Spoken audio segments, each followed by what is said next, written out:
Channel of Vadodara. વડોદરાના પાણીગેટ રાણાવાસમાં ચાલતા આંકડાના જુગારધામ પર પીસીબી પોલીસે દરોડો પાડીને 9 જેટલા જુગારિયાઓને ઝડપી પાડ્યા છે, જ્યારે સંચાલકને વોન્ટેડ જાહેર કર્યો છે.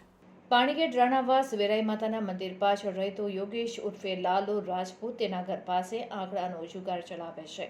પોતાના ઘર પાસે માણસોને બેસાડીને જુગાર રમાડી રહ્યો છે, જેથી પીઆઈ SD રાથડાની સૂચના મુજબ સ્ટાફે સ્થળ પર રેડ પાડીને 9 જુગારિયાઓને 21,410ના મુદ્દામાલ સાથે ઝડપી પાડ્યા હતા.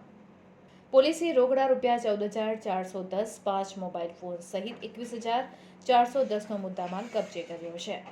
પકડાયેલા આરોપીઓ પૈકી કેટલાક સામે અગાઉ પણ ગુનાઓ નોંધાયેલા છે.